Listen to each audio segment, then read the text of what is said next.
संस्कृत से चैनल में आप सभी का हार्दिक स्वागत एवं अभिनंदन करती हूँ। आशा करती हूँ कि आप सभी स्वस्थ होंगे, मस्त होंगे और अपने आगे की तैयारी में व्यस्त हो गए होंगे, यानी कि आप अगली परीक्षा जो आपको देनी है उसके लिए आप फिर से तत्पर होंगे।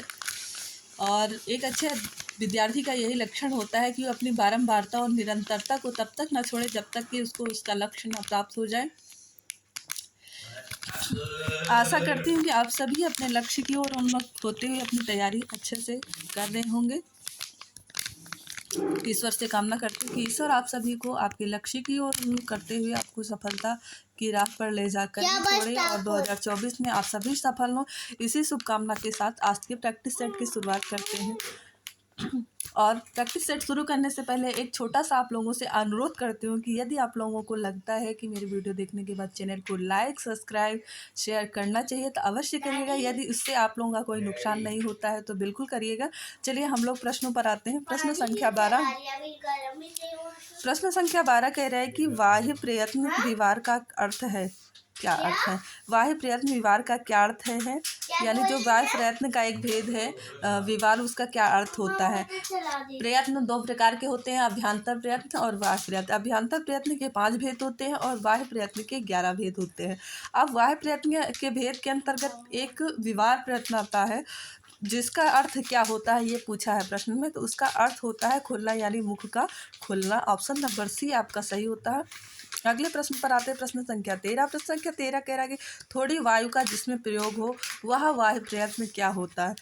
जिसमें थोड़ी ही वायु बाहर निकले, ऐसे वायु प्रयत्न को क्या कहते हैं? तो वायु प्रयत्न 11 होते हैं और उन 11 भेदों में से कौन सा ऐसा भेद है जिसमें के अंतर्गत आने वाले वर्णों के उच्चारण में थोड़ी ही वायु बाहर आती है? क्या महाप्राण होते हैं, क्या अघोष होते हैं, क्या विवार होते हैं या संवार होते हैं? प्रश्न संख्या 13 का जो उत्तर होगा वो ऑप्शन नंबर डी होगा। ऐसे प्रयत्नों को क्या कहते हैं? संवार प्रयत्न कहते हैं। ऐसे प्रयत्नों को संवार प्रयत्न कहते हैं। ऑप्शन नंबर डी आपका सही होता है। चलिए अगले प्रश्न पर आते हैं। प्रश्न संख्या 14। प्रश्न संख्या 14 कह रहा है जिसमें वायु अधिक प्रयोग होता है वह वायु प्रयत्न क्या होता है? तो देखिए आपको ऑप्शन से ही पता चला होगा कि जिस प्रयत्न के अंतर्गत वायु ज़्यादा मात्रा में बाहर निकलती है, यानी खींचकर बोलना पड़ता है। जैसे आपने देखा होगा कि हर वर्गीय व्यंजन का दूसरा और चौथा वर्ण यानी कि 24 आप याद रखिए। क्या याद रखिए? 24 का आपको शाह, शाह, शाह और उसके अलावा शल जो वर्ण होते हैं, ये 24 और सल वर्ण जो है, देखिए उच्चारण करिए। देखिए 24 यानी कि हर वर्गीय व्यंजन का दूसरा और चौथा वर्ण। जैसे का है खा, ग, घा। देखिए इन घा और खा में ज़्यादा आपको सांस बाहर आ रही है, सांस वायु आपकी ज़्यादा बाहर आ रही है। तो ऐसे प्रयत्न का कौन सा प्रयत्न होता है? महाप्राण। क्या होता है? महाप्राण। ऑप्शन नंबर सी आपका सही होता है। चलिए अगले प्रश्न पर आते हैं। आज के प्रश्न जो है वो प्रयत्नों पर आधारित है, यानी कि जो प्रयत्न वर्णों के बताए गए हैं, वायु और अभ्यंतर प्रयत्न, इन प्रयत्नों के भेद से संबंधित प्रश्नों को रखे गए हैं। प्रश्न संख्या 15 कह रहा है कि ऊपर उठे हुए स्वर को क्या कहते हैं? यानी ऐसे स्वर जिनको ऊपरी भाग से उच्चारित किए जाते हैं। जब स्वरों को ऊपरी भाग से उच्चारित किए जाते हैं तो उसे क्या कहते हैं? तो उसे हम लोग कहते हैं उदात्त। क्या कहते हैं? उदात्त। जब निचले हिस्से से हम उच्चारण करते हैं तो उसे हम लोग अनुदात्त कहते हैं, और जब मध्य भाग से उच्चारण करते हैं तो उसे स्वरित कहते हैं। इस प्रकार से स्वरों को 3 प्रकार से उच्चारण हो सकता है। सभी स्वर उदात्त भी हो सकते हैं, अनुदात्त भी हो सकते हैं और स्वरित भी हो सकते हैं, यानी उनको मुख के ऊपर भाग से भी उच्चारित किया जा सकता है, निचले भाग से भी और बीच मध्य भाग से भी। तो इस प्रकार से 3 भेद होते हैं, उदात्त, अनुदात्त और स्वरित। चलिए प्रश्न संख्या 16 पर आते हैं। प्रश्न संख्या 16 कह रहा है कि नीचे गिरे हुए स्वर का क्या होता है? नीचे गिरे हुए स्वर अर्थात जो निचले भाग से जिनको उच्चारित करते हैं, तो अभी हमने बताया था आपको, ऊपर ही व्याख्या कर दी थी कि ऐसे स्वरों को क्या कहते हैं? अनुदात्त कहते हैं। क्या कहते हैं? अनुदात्त। ऑप्शन नंबर बी आपका सही होता है। चलिए अगले प्रश्न पर आते हैं। प्रश्न संख्या 17। प्रश्न संख्या 17 कह रहा है कि निम्नलिखित में से घोष वर्ण कौन से हैं? घोष वर्ण क्या होते हैं? घोष और अघोष, है ना? तो देखो एक वो है, सूत्र है, खरो विवारा नादा घोष, खरो विवारा नाद अघोष और हंसा सवारा नादा घोष, हंसा सवारा नाद। खरो विवारा नाद घोष, हंसो सवारा। तो हंस प्रत्याहार के अंतर्गत हंस प्रत्याहार के अंतर्गत जितने भी वर्ण आते हैं वो सभी घोष वर्ण होते हैं। ठीक है, तो हंस प्रत्याहार के अंतर्गत कौन कौन से वर्ण आते हैं आपके, तो कौन कौन से वर्ण आते हैं? प्रश्न संख्या 17, और इसका उत्तर होगा आपका झा। कौन सा होगा? चा, छा, जा, झा। चौथा वर्ण भी आता है इसके अंतर्गत। आपका तो ये सभी जो है घोष वर्ण, जो आपका झा है ये घोष वर्ण है।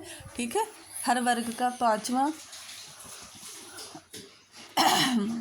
और यण आते हैं, 5वें अक्षर आता है, चौथा अक्षर आता है ना। तो ये सभी आपके किसके अंतर्गत आते हैं? घोष वर्ण होते हैं। चलिए अगले प्रश्न पर आते हैं। प्रश्न संख्या 18। प्रश्न संख्या 18 कह रहा है कि निम्नलिखित में से किसका वाय प्रयत्न महाप्राण होता है, यानी कौन सा महाप्राण वर्ण है जो महाप्राण होता है। तो आपने 24 याद किया है।